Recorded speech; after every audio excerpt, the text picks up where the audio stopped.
راه تضمینی برای باز کردن چشم سوم شامل صدها تمرین و آموزش‌های ویدیویی، همچنین شامل موسیقی‌های مخصوص باز کردن چشم سوم و ده‌ها کتاب آموزشی و برنامه اندروید. چشم سوم یا همون آجنا در سانسکریت یک مفهوم فرازمینی در فلسفه شرقی است که به نقطه‌ای در بالای جمجمه اشاره دارد. این نقطه به عنوان مرکز ارتباط با بعد اجتماعی، روحانی و فراتبیعی در نظر گرفته می شود. فواید باز کردن چشم سوم. اکنون که با مفهوم چشم سوم آشنا شدیم و چگونگی تمرین آن را بررسی کردیم، به مزایای باز کردن چشم سوم می‌پردازیم. 1. افزایش آگاهی. با تمرین و باز کردن چشم سوم، آگاهی شما از خودتان و دنیای اطرافتان افزایش می‌یابد. شما به طور عمیق‌تری ارتباط خودتان با درونتان را تجربه می‌کنید و قادر می‌شوید الگوها و انرژی‌های نهفته در زندگیتان را بهتر بشناسید. 2. تعادل روانی. تمرین باز کردن چشم سوم می‌تواند به تعادل روانی شما کمک کند. با بهبود تمرکز و آرامش ذهنی، شما قادر خواهید بود با چالش‌های روزمره‌تان بهتر برخورد کنید و بهترین تصمیم‌ها را بگیرید. 3. افزایش انرژی. با باز کردن چشم سوم، انرژی شما بهبود می‌یابد. این انرژی از منابع داخلی شما به دست می‌آید و شما را به فعالیت‌های روزمره با انگیزه بیشتری می‌کشاند. 4. تجربه وجودی عمیق‌تر. با تمرین چشم سوم می‌توانید به تجربه وجودی عمیق‌تری دست یابید. این تمرین به شما کمک می‌کند تا از واقعیت‌های مخفی و بعدهای معنویتی جهان زندگیتان آگاهی پیدا کنید. 5. تقویت قدرت تصمیم‌گیری. با باز کردن چشم سوم، شما قادر خواهید بود تصمیم‌های بهتری در زندگیتان بگیرید. آگاهی عمیق‌تر شما از خود و اطرافیانتان به شما کمک خواهد کرد تا با اطمینان بیشتری به تصمیم‌گیری‌هایتان بپردازید. چشم سوم در فرهنگ‌های مختلف. چشم سوم به عنوان یک مفهوم فرازمینی و روحانی در فرهنگ‌های مختلف جهان شناخته شده است.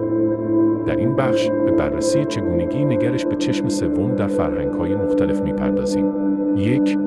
هندوئیسم. در فرهنگ هندوئیسم، چشم سوم به عنوان نقطه‌ای از هماهنگی و ارتباط با بعد روحانی آدمی شناخته می‌شود.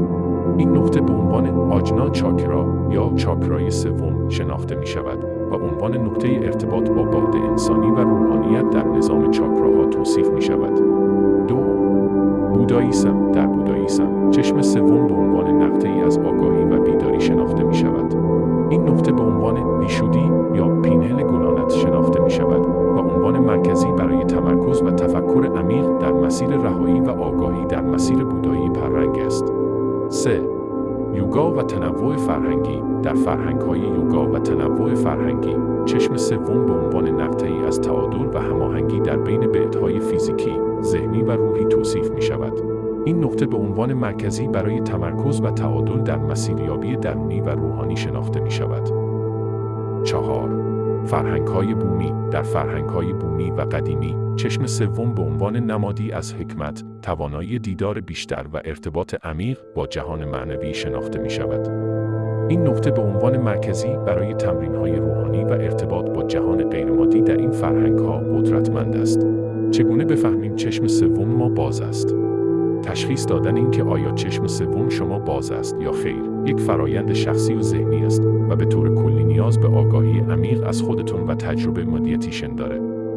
اما در اینجا چند نشانه و نکته وجود داره که ممکن است به شما کمک کنند تا فهمیدن اینکه آیا چشم سوم شما باز است یا خیر راحت تر شود. آگاهی از حالت ذهنی. در حالت مدیتیشن یا تمرین تمرکز، آیا حس می‌کنید که ذهنتان به آرامش و صفا دست می‌یابد؟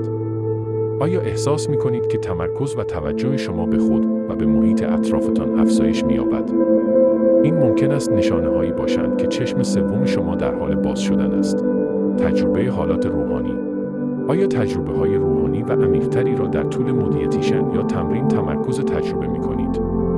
ممکن است احساس کنید که با فرازمینی‌ها یا ابعاد دیگری از وجود معنوی خود در ارتباط هستید. تجربه حالات بی‌واسطه.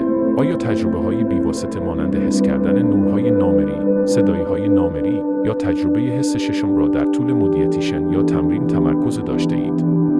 این نشانه‌ها ممکن است به شما کمک کنند که فهمیدن اینکه چشم سوم شما باز است یا خیر راحت‌تر شود. تجربه احساسات مثبت. آیا پس از مدیتیشن یا تمرین تمرکز احساسات مثبتی مانند آرامش، صلح و انرژی مثبت را تجربه می‌کنید. این نیز می‌تواند نشانه‌هایی باشد که چشم سوم شما در حال باز شدن است. مهم است به خودتان و تجربه‌های داخلی خودتان توجه کنید و به آرامی و با صبر به کاوش درونی خود ادامه دهید.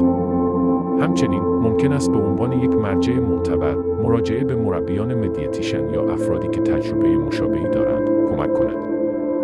تمرین مدیتیشن نور بیداری چشم سوم. 1.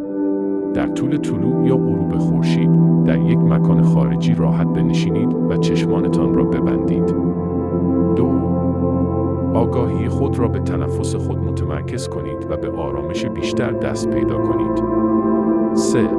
چشمانتان را همچنان بسته نگه دارید و توجهتان را به بین ابروها بکشید، جایی که چشم سوم قرار دارد. سپس تصور کنید نور خورشید را به چشم سومتان جذب می‌کنید، مانند گردابی که نور خورشید را به داخل می‌کشد.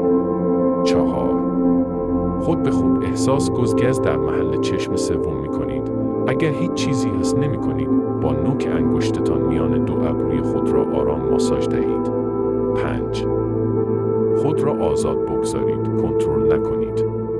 6. این تمرین را 5 تا 10 دقیقه در روز انجام دهید. 7. ثبت تجربه. پس از انجام تمرین، آنچه را که به دنبال آن هستید در یک دفتر یادداشت ثبت کنید. تمرین اضافی: اگر خورشید در دسترس نیست، می توانید با استفاده از چراغ نور طیف کامل به جای آن کار کنید و تصور کنید که این نورها نور خورشید هستند.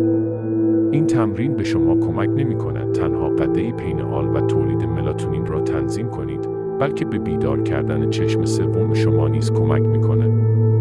راه تضمینی برای باز کردن چشم سوم شامل صدها تمرین و آموزش‌های ویدیویی، همچنین شامل موسیقی‌های مخصوص باز کردن چشم سوم و ده‌ها کتاب آموزشی و برنامه اندروید.